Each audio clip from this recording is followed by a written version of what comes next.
Welcome to Literary Insights. This is the summary of the book How to Fail at Almost Everything and Still Win Big, kind of the story of my life, Scott Adams. If you like this content, please consider subscribing and liking this video. Adams does not claim to be an expert or to have a formula for success. He is simply sharing what has worked for him in hopes that some of the ideas may be useful to readers. It is up to each individual to determine what applies to their own situation. Adams believes that his strategy of consciously managing opportunities in a way that maximized the chance of luck finding him may have contributed to his success.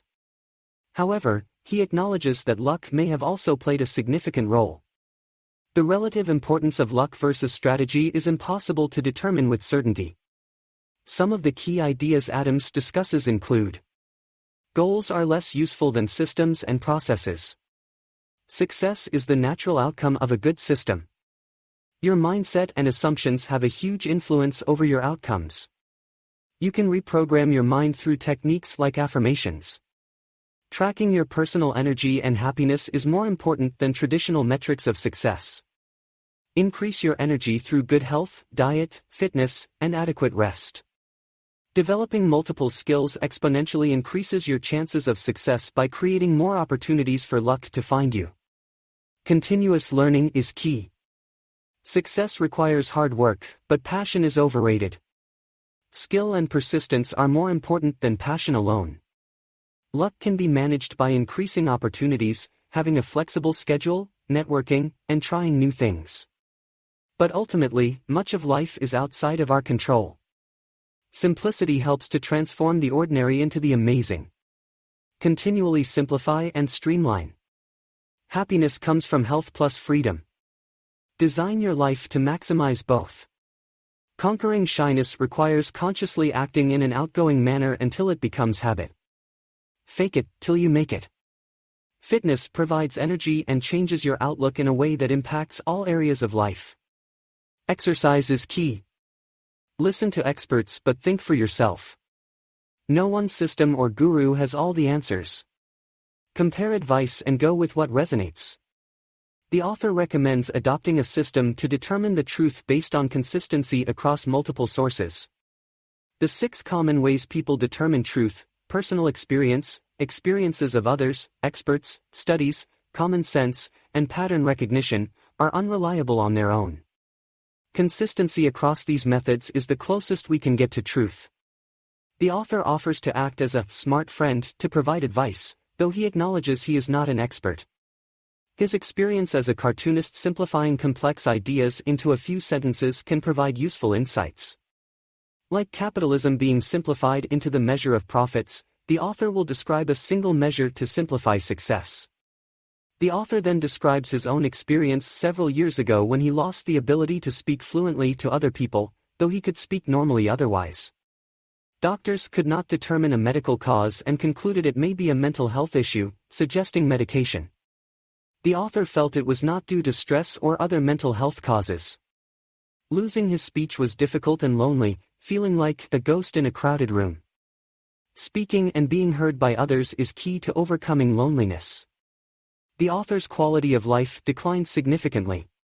In summary, the key points are: adopt a system to determine truth based on consistency across sources.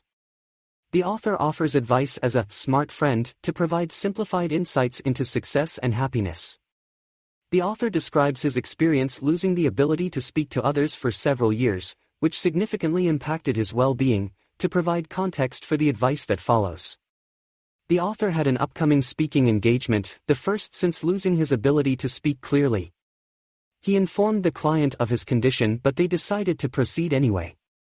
The author agreed to go through with it in order to determine if he could get through his usual memorized routine in front of an audience. On the day of the talk, the author's voice was raspy, but he was able to speak for 45 minutes. However, as soon as he walked off stage, he lost the ability to speak again.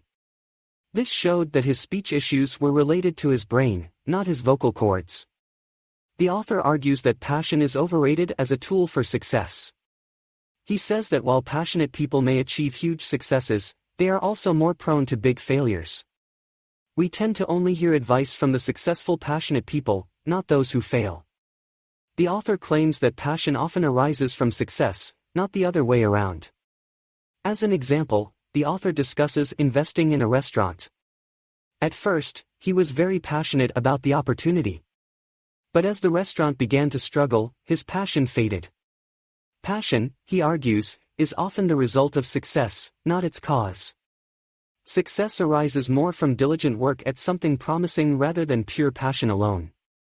Passion is not necessary and often fleeting. Diligence and hard work are more reliable tools for achieving success. In summary, the key takeaways are: 1. The author's speech problems were neurological, not physical. 2. Success often leads to passion, not vice versa. And 3. Diligence and hard work are more useful for success than passion alone. Passion should not be relied upon and is often temporary. The author failed at many ventures and jobs before finding success with Dilbert. Some of his notable failures include: Velcro rosin bag invention. He created a prototype of a rosin bag that attached to Velcro on tennis shorts but was unable to patent or sell the idea. He learned that good ideas have little value without execution. His first job interview, he bombed an interview for a sales position at Xerox, teaching him to seek opportunities that play to his strengths. Meditation guide. He co-wrote a meditation guide that sold only 3 copies, teaching him about marketing and business. Computer game 1. He spent years developing a simple space-themed computer game that ended up outdated, selling fewer than 20 copies. Computer game 2. He spent another year developing an ambitious space combat game that never worked well enough to actually play or sell. Psychic practice program. He created a program to test people's psychic ability, which took months to make but ended up not exciting enough to sell.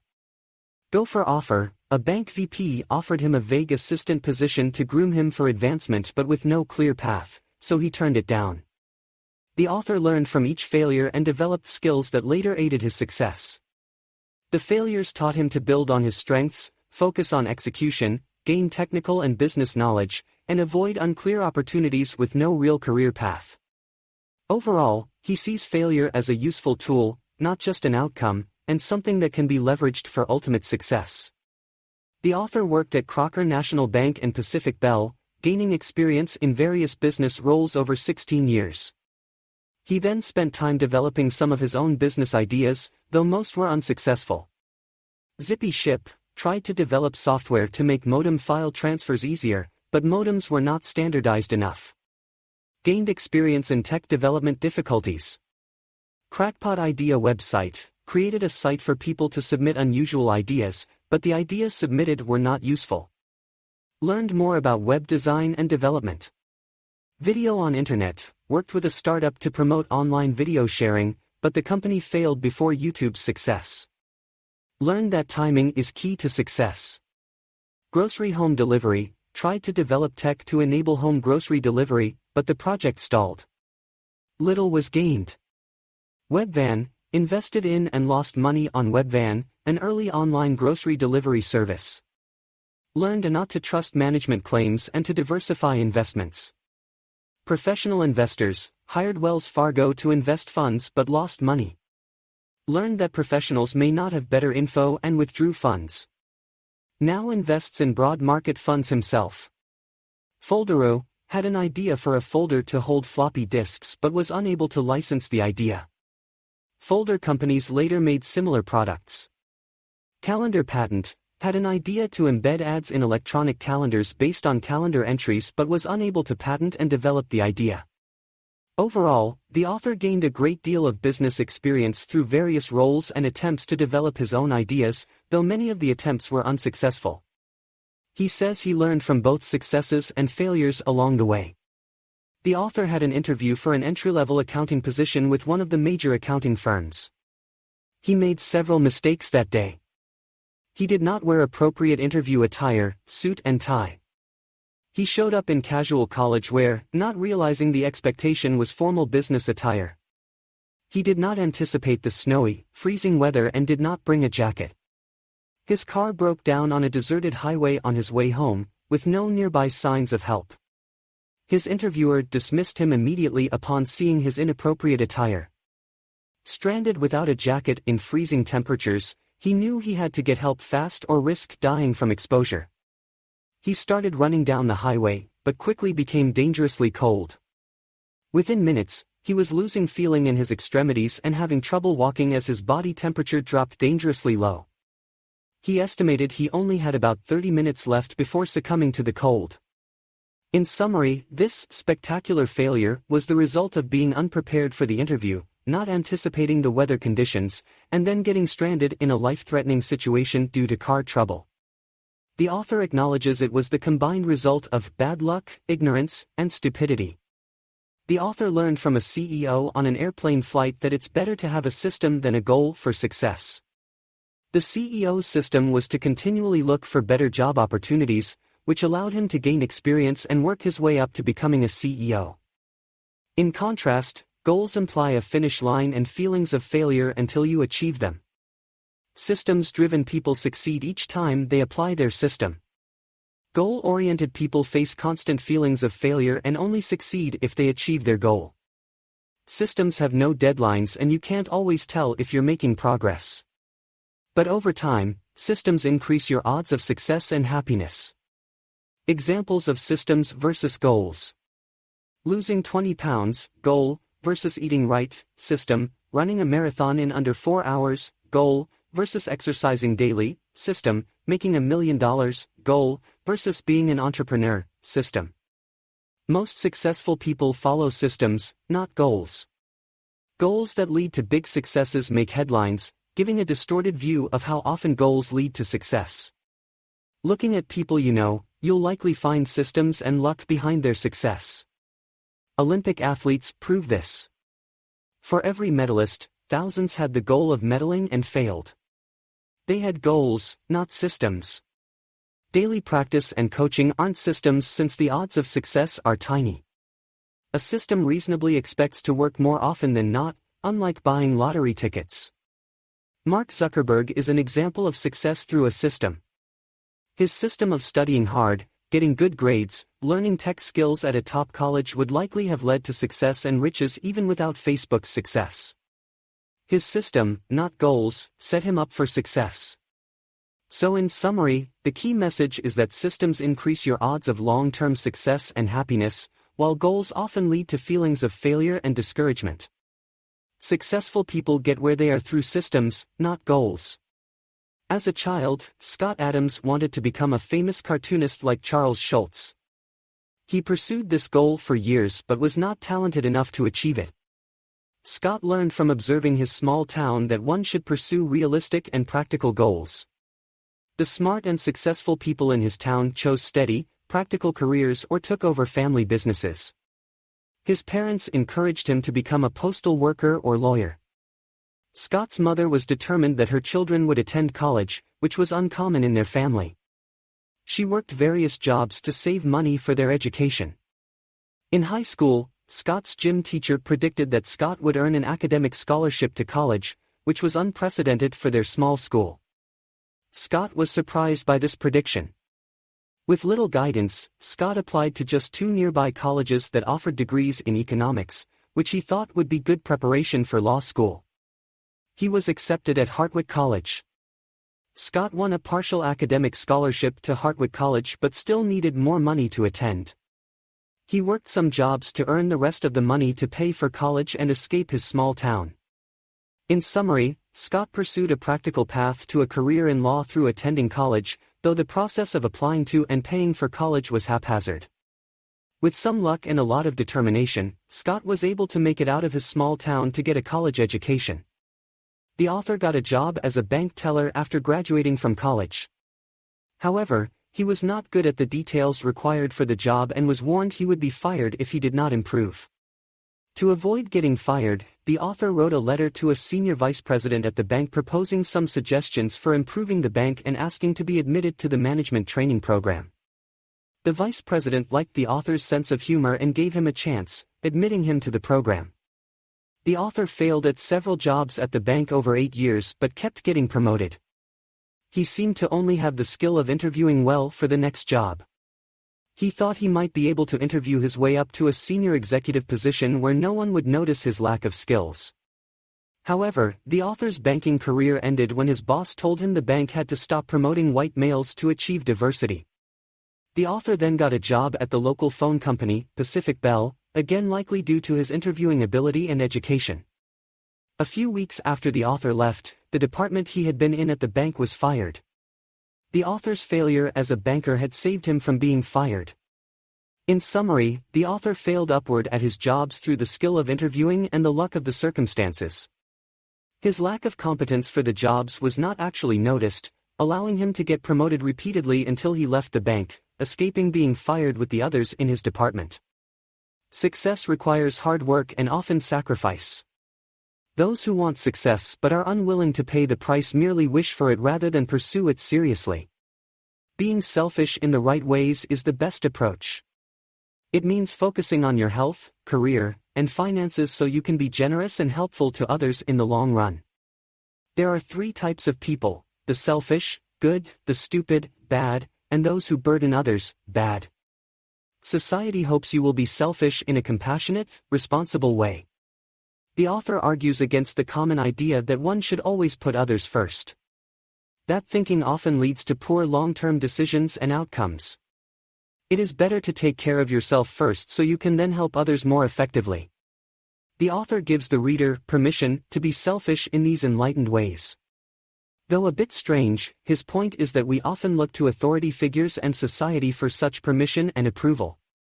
Recognizing this, the author aims to relieve readers of some guilt they may feel in putting their needs first.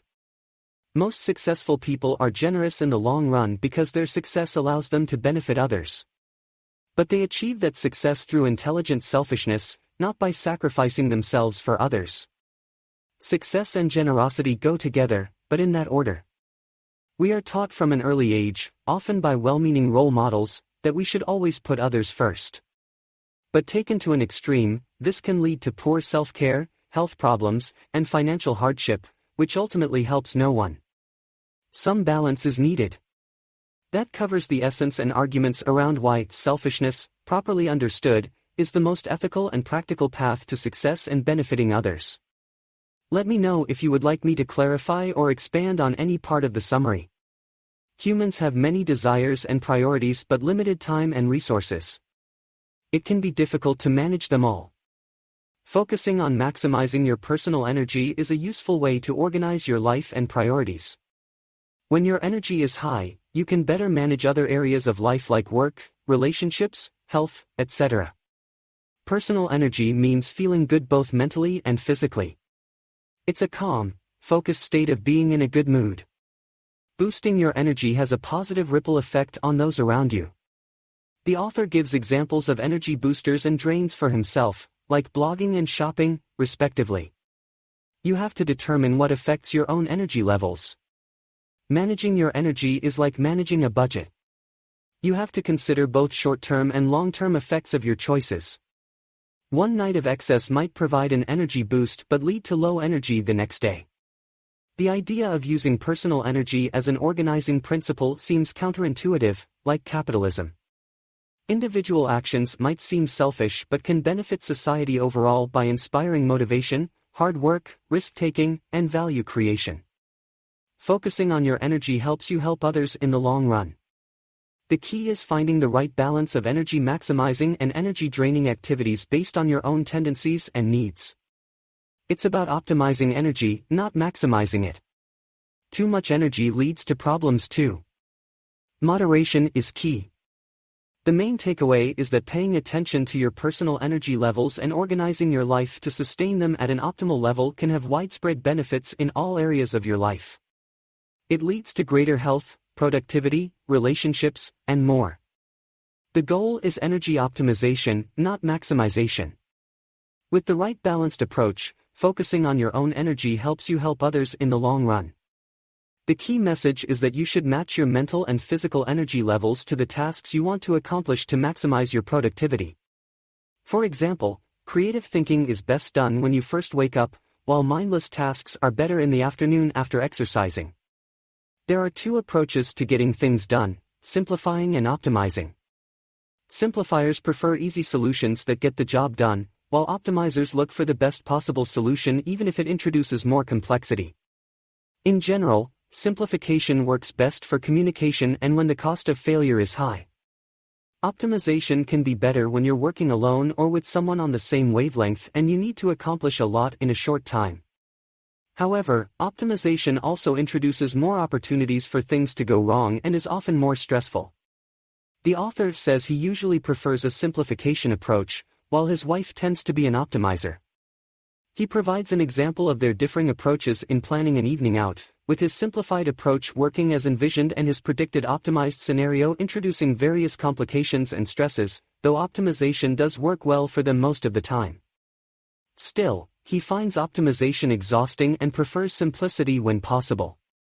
In the end, if you're unsure whether to simplify or optimize in a given situation, simplification is usually the safer choice. But optimization has its place, especially when you're working alone or need to accomplish a lot in a limited time frame. The key is matching your approach to the task and situation. The author of the Dilbert comic strip, Scott Adams, simplifies his drawing style and process as much as possible to save time and energy. He is able to complete a comic in about an hour. This simplicity and streamlining has allowed him to pursue other projects like blogging, writing books, and being an entrepreneur. Simplification frees up time and energy. Having simple systems allows you to focus your energy where it's most needed. While optimizing has its place, especially once you've achieved success, simplifying should be the priority when getting started. Startups do better releasing a product that is 80% good and improving over time based on feedback. The way you sit and your physical environment impacts your productivity and energy levels. It's best to dedicate certain spaces and sitting positions to work and others to relaxation. Sitting with good posture signals to your brain it's time to focus and work. Consistency in linking environment to task is key. Tidiness and organization provide mental clarity and energy for many people. Even a few seconds of distraction looking at mess and clutter reduces focus and drains energy. While not universal, experimenting with organizing your space may provide benefits. Inviting others over regularly inspires tidying up. Fear of lacking knowledge or skills for a task or career goal kills motivation and energy. But most of the time, solutions and information are readily available with a quick search. Asking questions often reveals a simpler solution or option than anticipated. Flash research using Google can provide quick answers and reassurance. Lack of knowledge is rarely an insurmountable obstacle. Behaving as an asshole pollutes group energy and dynamics. While assertiveness or honesty may seem a reasonable personal style, the costs to yourself and others in wasted effort and distraction are high. Pissing people off will likely lead to blowback and drained energy. There are many effective ways to be direct or achieve goals without being an asshole. Here is a summary of the key points. Your attitude affects everything you do in your quest for success and happiness. A positive attitude is an important tool for well-being. You can control your attitude by manipulating your thoughts, your body, and your environment. Your brain generates your attitude based on your circumstances, so you need to actively work to influence it. Exercise, nutrition, and sleep are the foundation for a good attitude. Take care of your physical health first. Increase your happy thoughts and limit exposure to depressing stimuli. Daydream about positive future events to elevate your mood. Consume uplifting media. Work on projects that excite and energize you, even if the odds of success are low. The potential can fuel your motivation and enthusiasm. Having purpose and meaning in your life boosts your attitude. Don't worry if your change the world ideas seem unrealistic. Use the idea of success to elevate your mood and motivation today. The odds don't matter for this purpose. Attitude is a superpower. Learn to control it through your thoughts and environment, not just react to events. With practice, you can get better at maintaining an optimistic and energized attitude most of the time. For genuinely bad circumstances, rely on the basics: exercise, nutrition, sleep, and time. Your attitude will recover once you've had a chance to cope with difficulties. The attitude management strategies work best for everyday moods, not deep slumps. Everyone, not just the famous and successful, can come up with ideas that energize and motivate them. Pursue ideas that excite you, even if the likelihood of success is small. The journey can be rewarding for your attitude and motivation. Having higher energy will help you achieve your goals and aspirations in life. Failure is inevitable when dreaming big and taking on ambitious projects. However, failure often leads to learning valuable lessons and skills that can be applied to future successes. It is better to view big projects as a way to gain energy, contacts, and skills rather than focusing on specific outcomes or goals. Forcing yourself to smile can make you feel happier by triggering the release of chemicals in your brain associated with positive mood and emotions. This demonstrates the mind-body connection where your physical actions can influence your mental and emotional state. Becoming highly competent or successful at unimportant activities, hobbies, or games can create a success premium that spills over into more meaningful areas of life. Success breeds more success, and the positive feelings associated with winning or mastery are energizing and motivating. Both humans and animals often have flawed or mistaken assumptions about reality that nevertheless work to help them achieve their goals or get their needs met. The reasons for success may have little to do with our perceptions or beliefs. What matters most is that we have found an approach that works, even if our understanding of why it works is inaccurate or incomplete. How we perceive and think about reality tends to dictate our behavior and actions more so than reality itself. Our perceptions are malleable and changeable, while reality is often static and fixed. We can control and direct our perceptions and points of view even when we cannot change the underlying reality. The way people respond to and interact with us is more strongly influenced by their perceptions or impressions than by the objective facts. The reality may remain the same, but people's views of us can shift dramatically based on limited information or interactions. Their changed views then alter how they treat and behave toward us. Scott Adams developed focal dystonia, a condition causing his pinky finger to spasm when drawing, making it nearly impossible for him to draw. There was no known cure. His doctor was one of the world's leading experts on focal dystonias, coincidentally located near Scott. The doctor said the only treatment was to change jobs. Scott remained optimistic he could beat the condition. Though the odds seemed small, his life experiences gave him hope. He tried various experimental treatments to no avail. He tried drawing left-handed, but it wasn't a good long-term solution. Strapping down his pinky didn't help and hurt. The pinky spasms only happened during writing or drawing, and occurred even when drawing left-handed, indicating it was a brain issue, not a hand issue. Scott started practicing drawing motions during boring work meetings, tapping his pen to paper and pulling up before a spasm started. Over weeks, he could hold the pen longer before a spasm. Eventually, after training himself to hold the pen for several seconds, his brain suddenly rewired itself and the dystonia disappeared. Through perseverance, optimism, and a willingness to try experimental approaches, Scott overcame a condition experts said had no known cure. He essentially hacked his own brain to fix the problem. The key lessons are: don't give up in the face of a supposedly unsolvable problem or a seemingly impossible goal. With determination, optimism, experimentation, and persistence, you may discover a solution others don't expect. Success often comes from an ability to imagine a victorious outcome, even when odds seem daunting. What the experts say is impossible may just be an opportunity to prove them wrong, if you have the will to keep trying new approaches. Sometimes you have to create your own improbable odds of success. Life has a way of rewarding that kind of optimistic persistence. Here's a summary. Scott was diagnosed with spasmodic dysphonia, a voice condition caused by involuntary spasms of the vocal cords. There is no known cure. The standard treatment is Botox injections into the vocal cords to temporarily paralyze them and stop the spasms. Scott tried this treatment for a few months. The Botox shots were inconsistent and only provided relief for a short time before wearing off. The dosage and location of the shots varied each time. Scott decided to stop the Botox treatments so he could try other experimental treatments to find a more permanent solution. The Botox was masking the effects of other treatments and preventing him from finding a real cure. Scott was determined to be the first person cured of spasmodic dysphonia and to help others with the condition. He took an optimistic and proactive approach to overcoming this challenge. To find a lasting fix for a problem, look for signs of early success and demand. Things that are destined to succeed in a big way often have small successes early on, even if the initial product or service is lacking.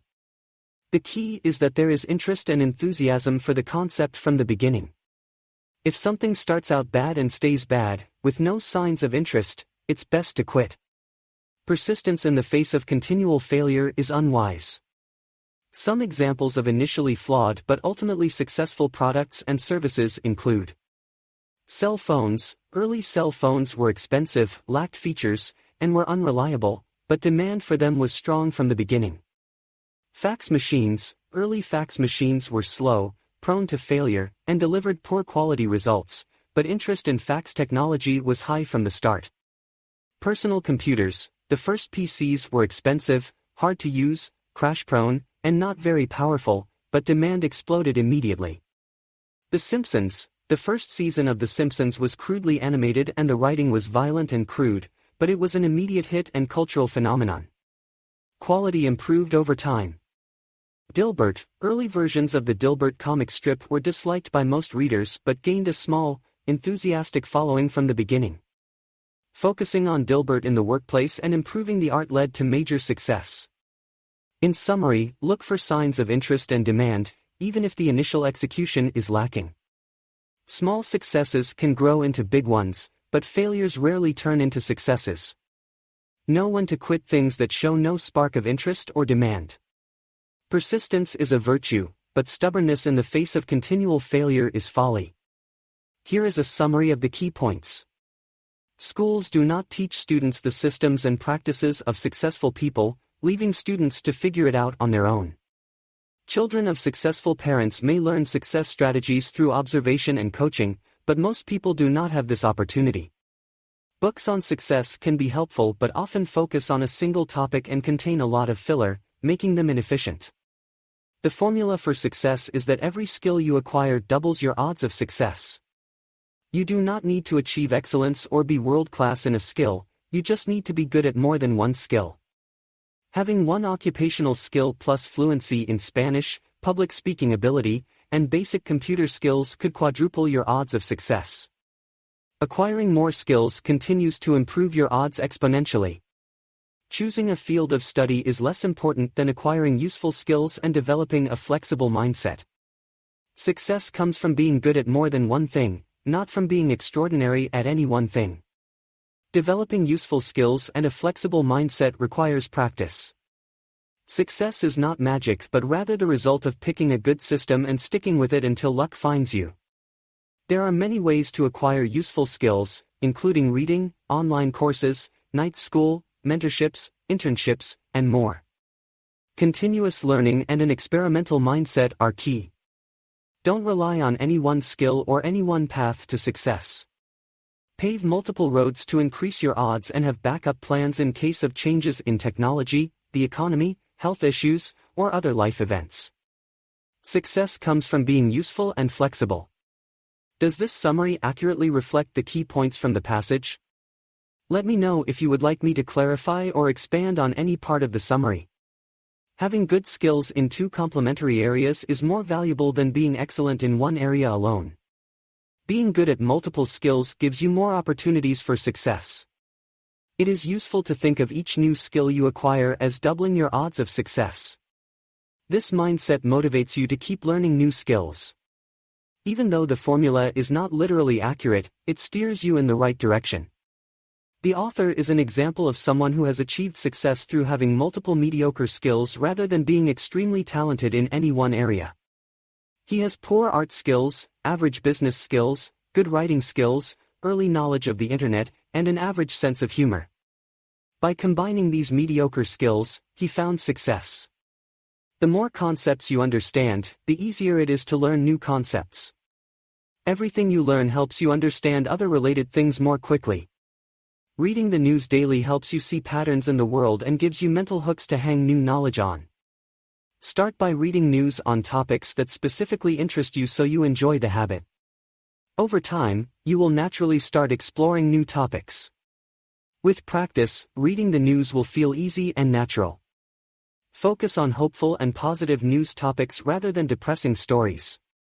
Overall, The key message is that continuous learning and acquiring new skills, even if you only become reasonably good at them, can lead to success and opportunity. Look for ways to combine your skills and knowledge across areas. Here is a summary of the key points. It is difficult to directly control luck, but you can improve your odds of success by choosing pursuits with higher probabilities of success.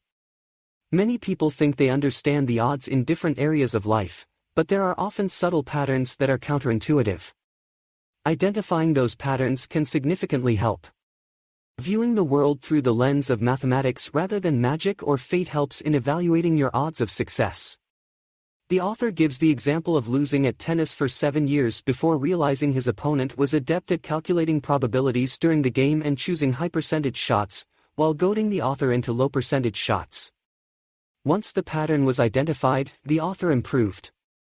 Developing a working knowledge of certain broadly useful skills can increase your odds of success in life, even if you do not achieve mastery in any one area. The skills suggested include public speaking, psychology, business writing, accounting, design, conversation, overcoming shyness, learning a second language, golf, grammar, persuasion, technology, and voice. Public speaking is a particularly useful skill. The author describes how taking Dale Carnegie courses significantly improved his speaking ability and confidence. The courses emphasized positive reinforcement, having each student speak during each session, and starting with short, simple talks before progressing to more complicated ones. The key is practicing consistently in a supportive environment. Other skills like business writing, persuasion, and learning a second language provide useful cognitive benefits beyond their direct applications. Developing a hobby-level interest in technology helps one stay up to date in a fast-changing world. Skills like golf, grammar, and voice technique may seem small but can have significant impacts on how one is perceived professionally. While the future is hard to predict, developing a breadth of useful skills provides more options and resilience. Strong, flexible, broad-based cognitive abilities may appear like luck to others, but they are developed through consistent practice and work. The key is to start gaining knowledge and experience in areas with high probabilities of future applicability and benefit. The author describes an experience in a public speaking class where a student struggled and froze during her turn to speak. The instructor praised her effort, calling it brave. This changed the perspective of the entire class and empowered the student. The student continued to improve over the course of the class. The author says this experience demonstrates the power of praise versus criticism. Praise can be transformative, especially for adults. Withholding praise can be damaging. Reframing a situation in a positive light can change everything. The author argues that psychology is embedded in all areas of life and business. Many common techniques like setting a high sticker price and showing the worst option first are based on psychology. Even technical fields require an understanding of psychology to understand how ideas and products will be perceived. The author shares how an editor's praise drastically improved his confidence in his own artistic ability and talent overnight. This demonstrates how susceptible our perceptions of our own abilities are to the opinions and feedback of others. The author tried to launch a second comic strip early in his career, but it failed because readers compared it unfavorably to Dilbert, not judging it on its own merits. He says being an established cartoonist was actually a barrier to launching a new strip. He didn't adequately consider how the new strip would be perceived in comparison. The author has attended many meetings about turning Dilbert into a movie. A common concern is how to differentiate the movie from properties like The Office and Office Space, since quality alone may not be enough. Perceptions of quality depend strongly on the frame of reference. When building a second restaurant, the author aimed for an upscale ambience to differentiate it. But they didn't adequately consider how customers would perceive themselves and judge the restaurant based on their own casual attire. Psychology and perception were at play. In summary, the author argues we must understand psychology, how people think, perceive, and judge based on frames of reference, to succeed in business and life. Failing to understand these dynamics can lead to poor outcomes and missed opportunities. But harnessing the power of psychology and perception can be deeply transformative. Here's a summary. The author describes how he opened an upscale restaurant with casual comfort food, but it failed because customers made irrational comparisons. They compared the fancy decor to casual restaurants and expected lower prices, or they compared the food to fine dining and found it lacking. The restaurant's appearance caused unrealistic expectations. The author says this book also risks confusing readers by inviting irrational comparisons. Adding humor might lead readers to compare it unfairly to pure humor books. Leaving out humor might lead readers to compare it to dull self-help books. The author aims to strike a balance but knows some readers will make unhelpful comparisons. The author says there are hundreds of psychological principles people should understand to succeed in life. He lists many cognitive biases and says people who lack this knowledge are vulnerable to manipulation. Understanding psychology is very important. The author studied hypnosis and says it taught him people often act irrationally and can be programmed. Hypnotists try various techniques and stick with what works, adjusting for each person. The author no longer sees reason as the main driver of behavior but sees simple cause and effect, like with machines. The author gives an example of buying a car irrationally then rationalizing the decision. The initial visceral reaction was key, not subsequent reasoning. He says it's useful to recognize when people use reason versus rationalize irrational decisions. Politicians, for example, know emotional lies matter more than truth or reason. Those who see people as rational are frustrated, but people are more like moist machines, responding to inputs. Reason only prevents absurd actions, not poor ones. The author concludes that if you think people use reason for important decisions, you'll often be perplexed by the choices they make. But if you understand psychology and the limits of reason, the world will make more sense. Irrational and emotional factors drive much of human behavior. You're likely setting yourself up for frustration if you assume people make decisions rationally. In reality, people are often irrational due to emotions, memory, and complexity. The Bachelorette example shows how an irrational memory of the practical joke gone wrong likely impacted her decision-making more than rational considerations. Steve Jobs understood the irrationality of consumers and designed products to appeal to emotions, not just price. This led Apple to have higher profit margins than competitors. While people can make small, rational decisions, complex situations often lead to irrationality. Cell phone companies exploit this with confusing pricing plans. Learning psychology and human irrationality is useful both personally and professionally. It helps you understand things that confuse others. Business writing focuses on being concise and direct. It teaches you to remove unnecessary words and use active voice. These skills make your writing seem smarter and more persuasive. They also help with humor writing.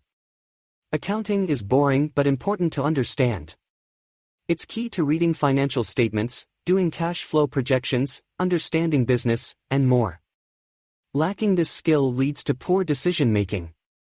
Design skills are important today as people are expected to design presentations, websites, homes, outfits, and more.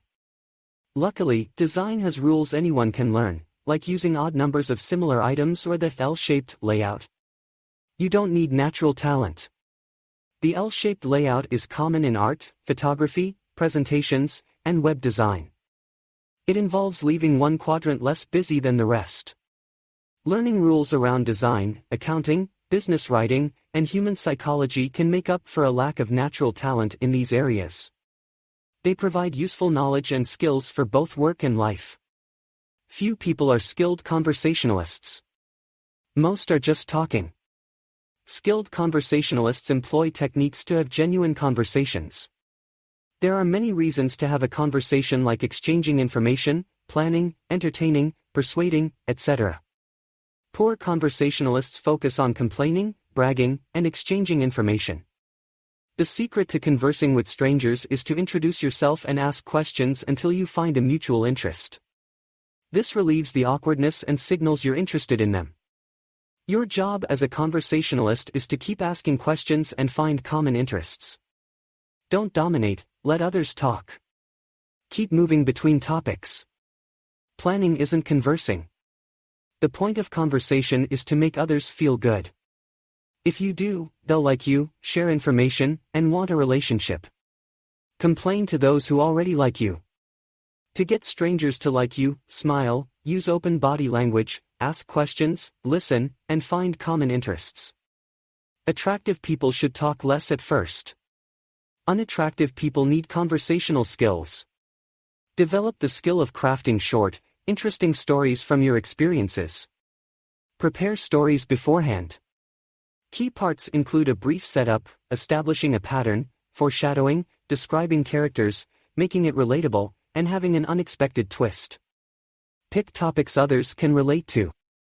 Keep stories about obscure interests short and witty. A story needs something unusual to happen, that's the plot twist. Stories need a twist or an unexpected element to be interesting to others. Simply recounting your day won't captivate people. Avoid boring or depressing topics like food, TV plots, dreams, and health issues. Keep things light and entertaining. Ask questions and show interest in others. Overcoming shyness takes practice. Try pretending you're acting like a confident person. Remember that others likely feel shy too. Show interest in people by figuring out if they prefer discussing things or people. Everyone has flaws, so don't feel inferior. Exercise your ego by putting yourself in potentially embarrassing situations. Success and experience build confidence, which reduces shyness. Learning a second language provides many benefits like job opportunities. Spanish is useful in many places. Common sense says to learn the most useful language for your area. Golf is a popular activity for business and socializing. Though it may not seem fun, playing golf transports your mind and provides a mental escape. Women can benefit from golf for career and dating. It's an easy conversation topic, especially with men over 30. Good grammar is important for appearing intelligent. Common errors like using me instead of ending sentences with prepositions, and confusing it's and its make bad impressions. Learn proper grammar to avoid seeming uneducated. Use were instead of was for hypothetical situations. For example, say, if I were to go with you, instead of if I was to go with you. Use real words found in the dictionary. Avoid non-words like brang, supposedly, frustrated, library, and nuclear. Use hopefully as an adverb, not as a sentence opener. Say, we waited hopefully for dessert, not hopefully, she will bring the dessert.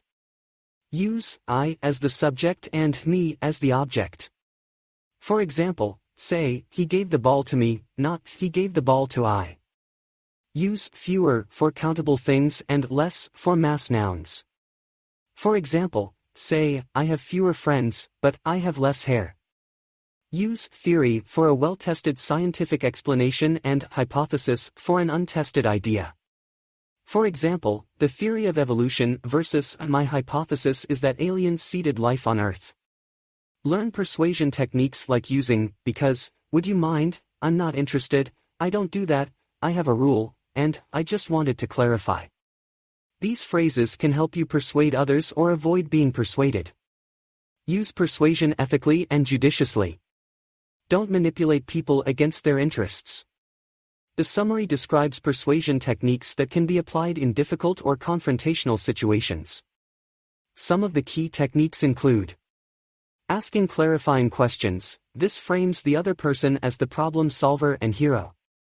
People like to help others, so asking for clarification or help can be an effective persuasive tactic. Saying thank you. The quality and sincerity of a thank you message matters. Specific and thoughtful thank you notes make people feel appreciated and more likely to help you again in the future. Sharing secrets. Sharing small secrets with others causes them to perceive you as a friend, building trust and likability. But be cautious about sharing bigger secrets. Acting decisively. Even if you have doubts internally, acting decisively in front of others portrays confidence and leadership. People crave certainty in uncertain situations. Showing energy and enthusiasm. Emotions are contagious. Showing passion and excitement for something will make others more interested in it. Channeling irrationality. In negotiations, acting reasonably will cause you to cave to irrational demands. Displaying some irrational demands of your own, grounded in emotions, prevents the other party from talking you out of it. Some irrationality gives you more power. Understanding technology. having a basic grasp of technology, the internet, and personal devices is important for most careers and allows you to participate in relevant conversations.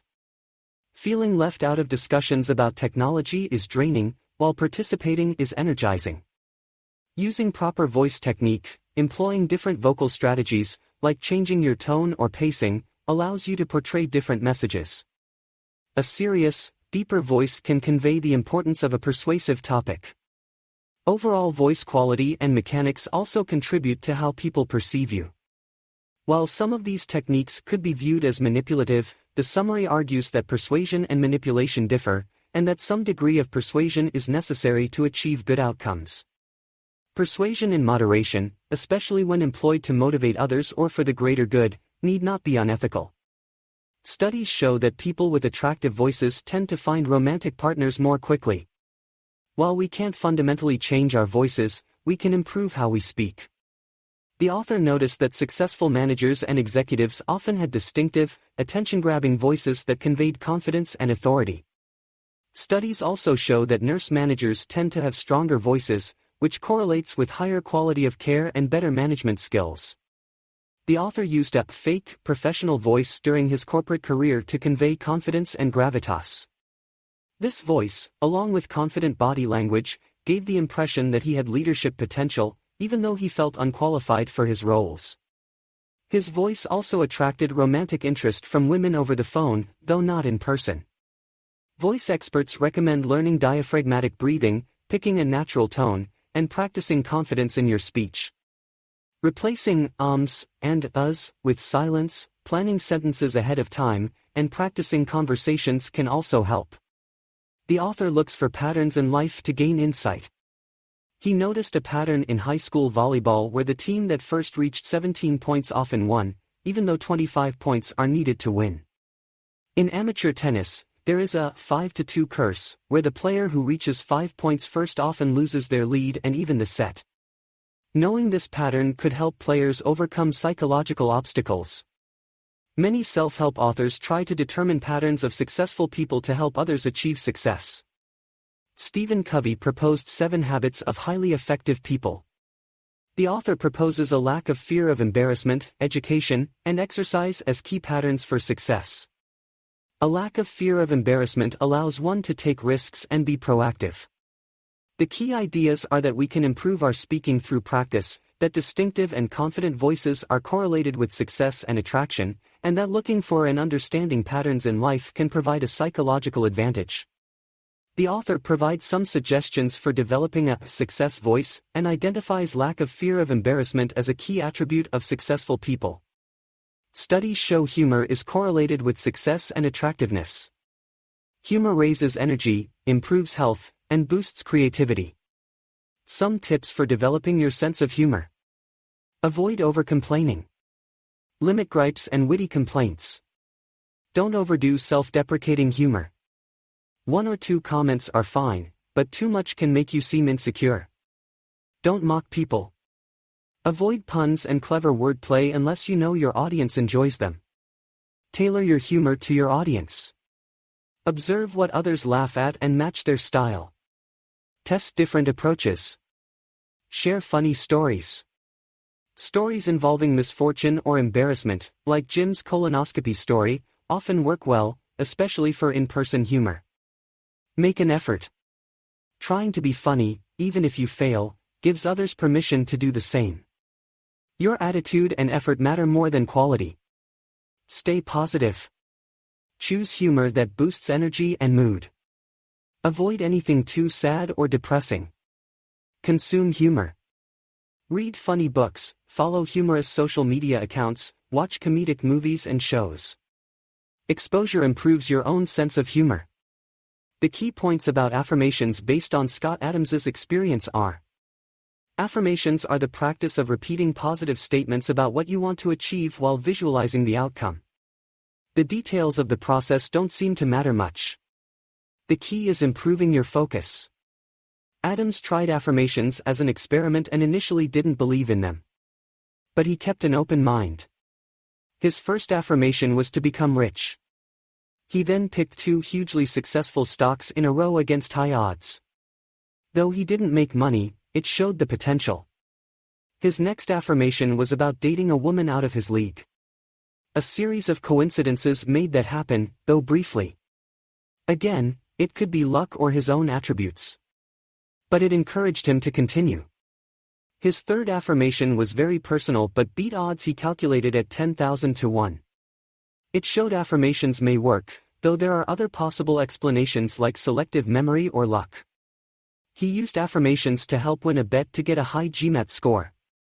He visualized getting the 94th percentile and achieved exactly that score. But it could still be coincidence or his own ability. He focused on his career and didn't use affirmations for years.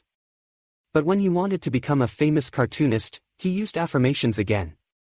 And he succeeded at that goal. The successes felt like extraordinary luck. But luck, timing, hard work, and talent all play a role. The point is affirmations may have helped tremendously, even if the reasons why are a mystery, like magic to a caveman. So in summary, while Adams remains skeptical of magic, his experience suggests affirmations could be a useful tool for improving your focus and luck, even if you don't fully understand why they may work. The key is to try them with an open mind. Luck and timing have played a huge role in Scott Adams' success. He put himself in a position to get lucky by trying many different ventures, staying optimistic, working hard, and persevering. With Dilbert, the timing was perfect. It matched the era's focus on downsizing and technology. Affirmations seemed to work for Adams a few times, such as when he affirmed he would be a #1 best-selling author, and then his books The Dilbert Principle and Dogbert's Big Book of Business both hit #1. However, affirmations did not seem to help with his less successful ventures like the Dilbert TV show, his vegetarian burrito company, and his restaurant investments. He thinks affirmations may have only worked when he had an unambiguous desire for success. Adams' voice condition, spasmodic dysphonia, had worsened to the point where he struggled to have even simple conversations. His voice was very weak and unpredictable. There was no known cure. Adams decided to try affirmations again to improve his speaking ability. He affirmed, "Scott will speak perfectly." The author initially dismissed a summer intern's theory that living in an affluent neighborhood could help one become successful through a vague process of association. However, the author later noticed some potential merit to the theory based on observing how Alcoholics Anonymous encourages staying away from bad influences and a study showing overweight people tend to gain more weight when associating with other overweight people. The author also points out that after achieving success with Dilbert, two of his former cubicle neighbors at Pacific Bell also went on to become published authors, suggesting there may have been an influence through association at work there as well. Overall, while the mechanism behind association programming and becoming successful through proximity to the successful is unclear, the author believes there could be some truth to it based on these observations. The only reasonable life goal is maximizing happiness. This means treating others well and understanding how happiness works. Happiness is the feeling you get when your body produces pleasant sensations in your mind. It's largely due to body chemistry, not circumstances. Everyone has a range of happiness they can experience, based on genetics and life experiences. You can learn to spend more time at the top of your range. The key to happiness is controlling your body chemistry through lifestyle choices, not circumstances. The biggest trick is being able to do what you want, when you want. Timing and flexibility are more important than resources. Having control of your schedule is key. Parents often struggle with happiness because kids remove flexibility and control of timing. But over the long run, you can work to gain more schedule freedom and flexibility. Consider schedule flexibility in career and life decisions. Sometimes duty calls, but keep improving your flexibility. Other keys to happiness. Exercise, it releases feel-good chemicals in your brain and body. Even light activity helps. Sleep, both too little and too much sleep can reduce happiness. Get 7 to 8 hours of high-quality sleep per night. Diet, eat more whole foods like fruits and vegetables, lean proteins, and healthy fats. Limit processed foods, sugar, and unhealthy carbs. Stay hydrated and consider taking a multivitamin. Social interaction, make time for friends and family. Join a club or take up a hobby to meet like-minded people. But also limit time with negative people. Acts of kindness, helping others gives you a boost of happiness. Look for regular opportunities to assist people in small ways in your daily life. Stress reduction, try meditation, yoga, deep breathing, or journaling. Take occasional breaks when you're feeling overwhelmed. Learn to let go of things outside your control. Pursue meaningful goals. Having purpose and goals gives you a sense of direction and achievement. But don't overload yourself. Pick goals that motivate and inspire you. Practice gratitude, appreciate life's simple pleasures and the good things you have. Express thanks regularly to others who help or support you. Keep a gratitude journal. Accept yourself, learn to appreciate yourself as you are instead of chasing an unrealistic ideal. You have flaws and limitations, as does everyone. But you also have strengths, talents, and people who care about you. Happiness depends more on the direction you're heading than where you currently are. Feeling you're improving and making progress leads to happiness. Choose a career or hobby where you can continually improve. Slow, steady improvement stimulates happiness chemicals in the brain. Use your imagination to envision an amazing future. This hacks your brain chemistry to make you feel happy now. Don't let reality constrain your imagination. Happiness comes from lifestyle factors like diet, exercise, sleep, and scheduling. These account for 80% of mood. Circumstances only determine 20%. Exercise releases endorphins, improves sleep, and provides mental escape. It's the most important factor for happiness. When you achieve major life goals, you can feel adrift and unhappy. Find new purpose by helping others. This restores optimism and energy. Too many choices can lead to unhappiness. Establish routines to avoid wasted time and energy on daily decisions. The formula for happiness. Eat right, exercise, get enough sleep, imagine an incredible future, work toward a flexible schedule, do things you can steadily improve at, help others, reduce daily decisions to routine. Following this formula leads to health, energy, optimism, and the ability to attract good things like relationships, sex, and career success. When you feel unhappy, it's usually because you're deficient in one of these areas, not because of circumstances or other people. Address lifestyle factors first before blaming external causes. The author argues that your diet has a significant impact on your mood and energy level. However, most people don't realize this connection because they view their body as a fleshy bag of magic rather than a programmable robot that responds in predictable ways to what it consumes. They attribute their moods and energy levels to life events rather than diet, since their lives don't change much day to day. They eat combinations of foods that make the impact of any given food hard to identify. They accept conventional wisdom about the impact of meals, e.g., that lunch makes you sleepy, rather than testing how specific foods affect them. The author says the only way to really understand the diet-mood connection is through your own experience. He recommends paying close attention to how you feel in the hours after eating specific foods or meals. Look for patterns. Isolating and testing the impact of particular foods like carbs. For example, see how you feel a few hours after a big Mexican meal. He predicts you'll feel sleepy and lack energy. The key argument is that while you can't control life events, you can influence your mood and energy levels by eating the right diet. And the only way to figure out the right diet for you is through self-experimentation. The author suggests that your afternoon sleepiness may be due to the meal itself or the time of day, and recommends some experiments to test these hypotheses, like eating the same meal at different times of day or eating lighter meals. The author says simple carbs like bread, rice, and potatoes can make you sleepy, while other foods like fruits, nuts, and protein have the opposite effect. The author recommends testing how different foods affect your energy and mood. The author says their own experience shows simple carbs deplete their energy, while foods like pasta, peanuts, and cheese satisfy them without causing sleepiness. But the author notes individuals can have different reactions and sensitivities to foods, so you need to determine what works for you. The author says the traditional dichotomy of good versus bad foods is unhelpful and requires too much willpower. It's better to reprogram your preferences so willpower isn't needed. The author suggests thinking of your body as a programmable robot that responds to inputs. The author says diet is more important than exercise for health and weight maintenance.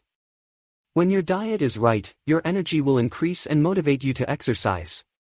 Trying to improve diet and exercise at once requires too much willpower. The author recommends reducing willpower needed for diet by allowing yourself to eat anything except simple carbs. This frees up willpower to resist simple carbs. Having attractive alternatives available makes resisting simple carbs easier. Breaking the addiction to simple carbs is key to sustaining a healthy diet. In summary, the key points are: determine what affects your energy and mood, think of your body's responses as programmed reactions, not a battle of willpower, focus first on improving your diet by avoiding simple carbs, and make alternatives easily available to reduce willpower demands. A sustainable healthy diet stems from reprogramming your preferences, not willpower struggles. The plan focuses on eating as much as you want of anything except simple carbs, like white rice, potatoes, and sugar. This may lead to some short-term weight gain, but the goal is to break addiction to simple carbs and cravings will diminish over time. After a few months without simple carbs, you'll notice increased energy, fewer cravings, and less desire for unhealthy food. The author found that supposed chocolate addiction diminished and a Snickers bar was unappealing after avoiding it for a few months. The author tested this by quitting Diet Coke after 40+ years of drinking 12 cans a day. The first week was hard, but substitute coffee helped. By week 4, cravings were gone. Now Diet Coke seems like weird colored water. It's hard to know what exactly is healthy to eat. Nutrition science is incomplete and it's impossible to get all recommended nutrients. People think they know, but there are many gray areas. The author tried to address this with dill burrito fortified burritos, but the business failed as nutrition understanding evolved. The author shares their diet as a template, though notes it may not work for everyone given differences in size, health, lifestyle, etc. The keys are avoiding most simple carbs, eating lots of vegetables, lean proteins, nuts, and limiting calories to around 2,000/day. Weekends allow more indulgence.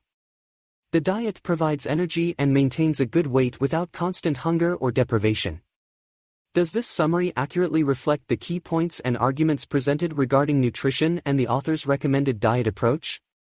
Let me know if you would like me to clarify or expand the summary.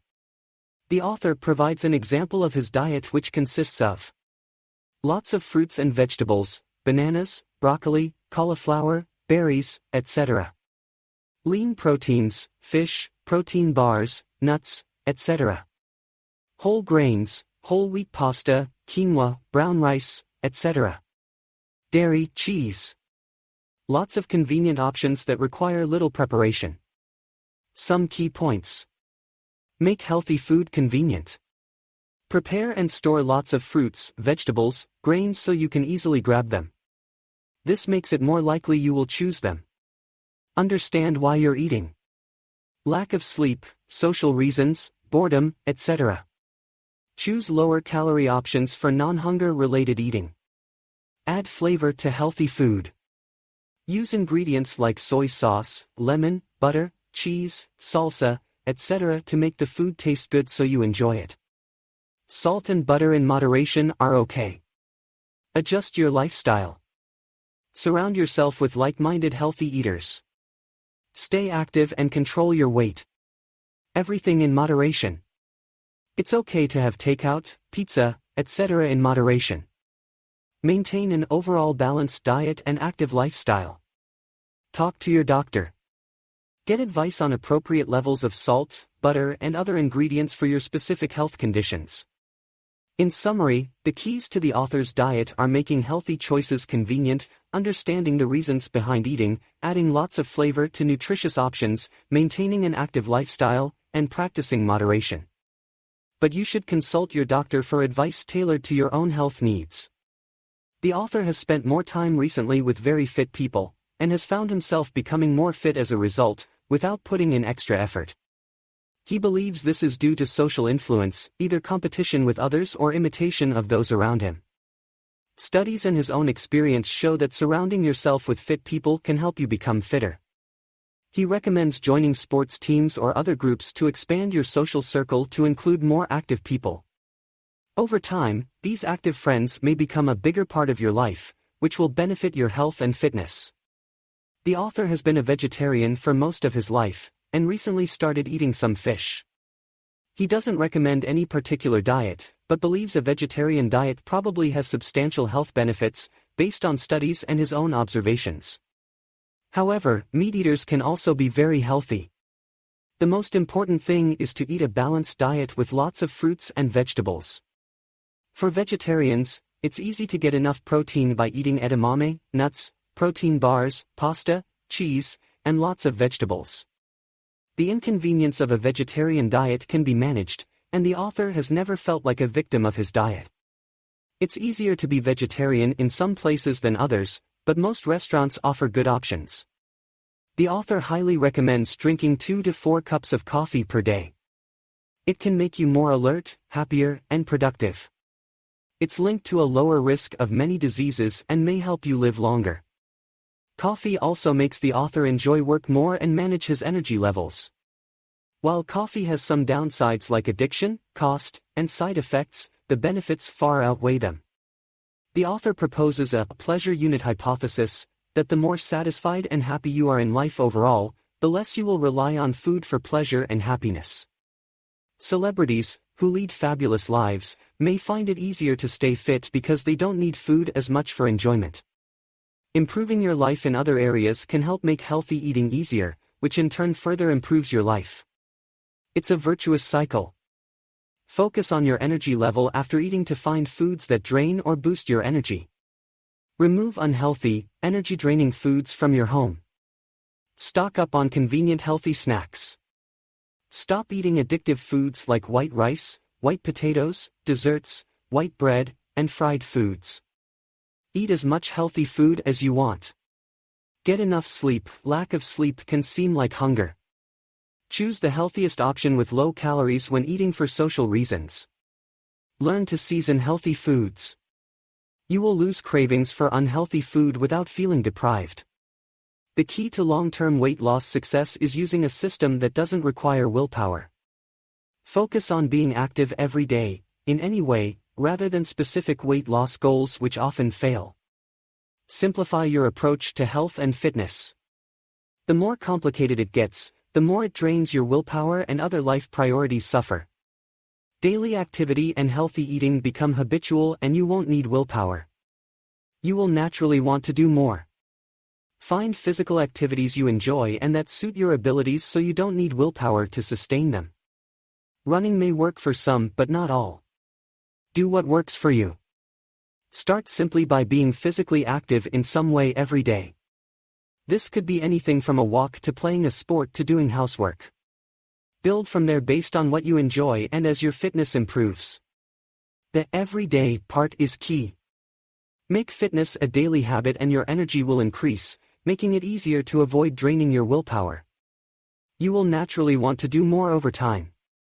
The fitness industry overcomplicates things to sell products and services. Focus on the basics, daily activity and healthy eating. Keep things simple and sustainable. The field of exercise is extremely complicated with many questions around how often to work out, what to eat, how to customize workouts, etc.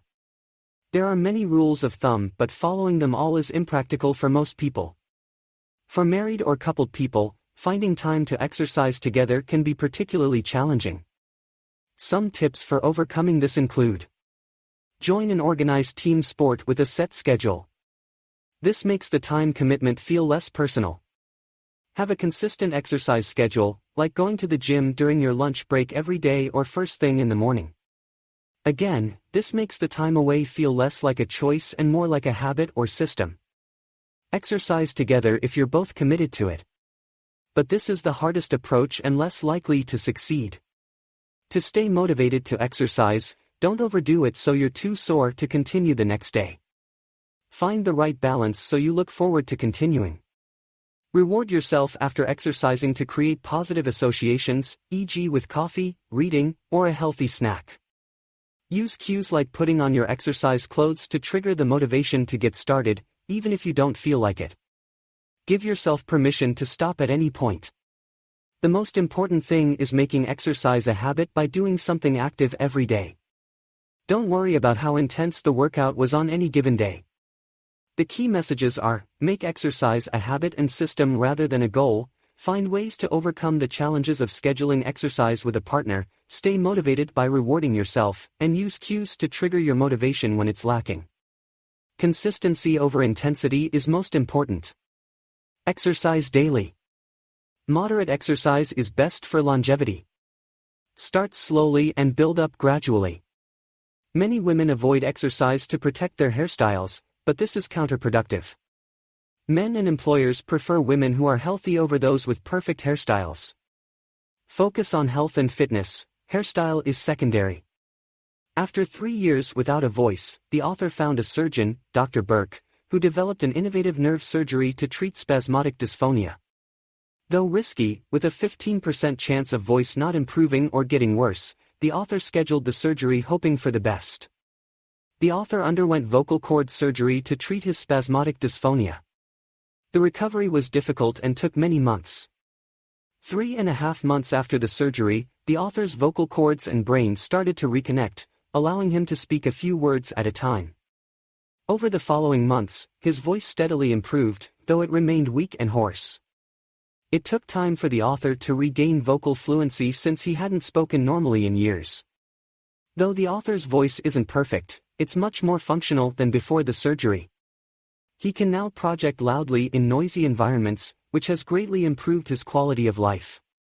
The author's voice remains a bit hoarse at times and lacks a radio-quality tone, but functionally, his voice has achieved his goal of being perfect. The author wrote this book, in part, to provide hope and guidance to others with spasmodic dysphonia. Though the condition can seem hopeless, his story shows that treatment and major improvements are possible.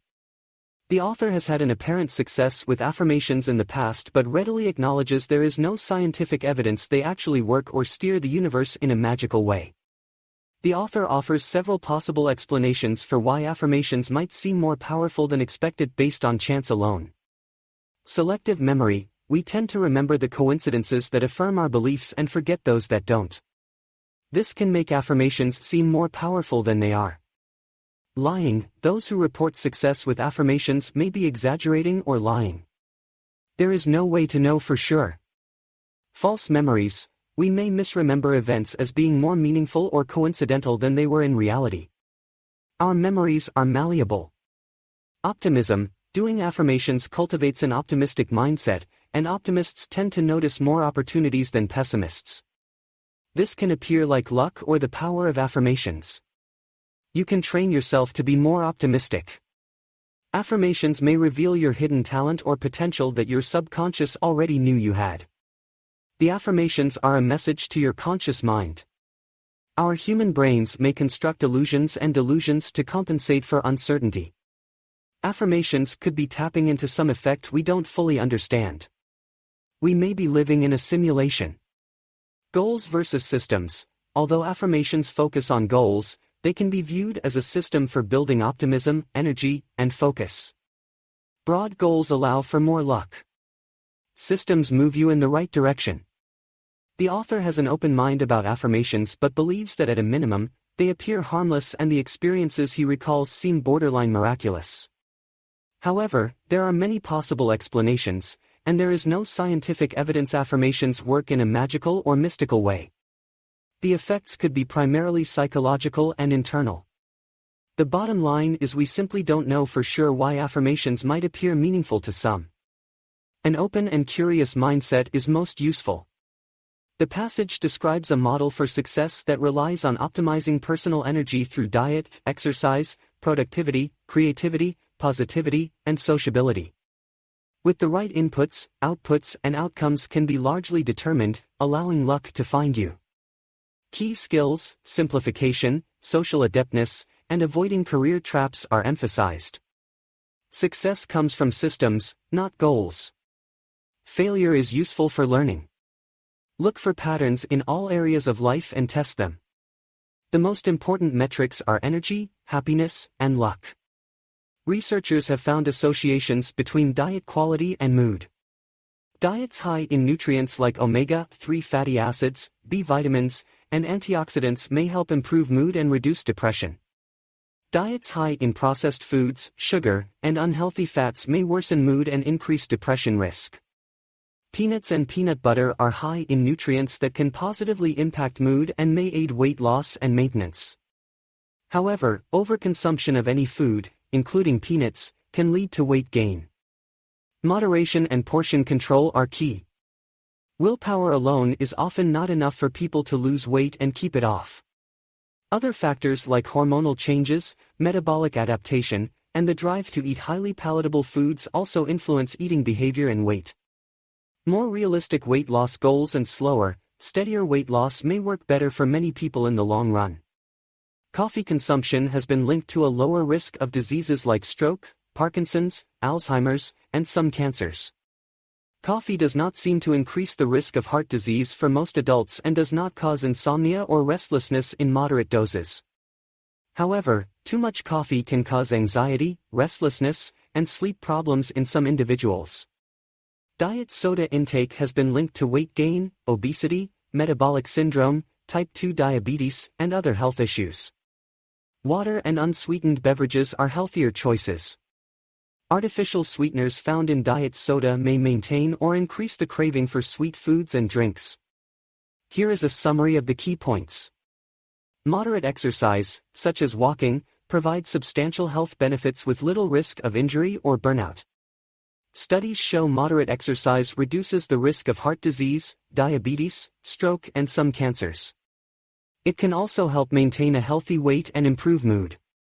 A plant-based diet high in whole grains, fruits and vegetables, nuts and legumes is associated with a lower risk of heart disease, type 2 diabetes, obesity, and some cancers. A balanced vegetarian or vegan diet can provide all essential nutrients. However, some individuals may need supplements for nutrients like B12, calcium, iron, zinc, and omega-3 fatty acids. Coffee and caffeine consumption in moderation, 3 to 4 cups per day, is associated with a lower risk of Parkinson's disease, type 2 diabetes, liver disease, and some cancers. However, excess caffeine can cause insomnia, restlessness, stomach upset, a fast heartbeat, and even muscle tremors in some people. Luck can be influenced to some degree by a positive mindset and openness to new opportunities.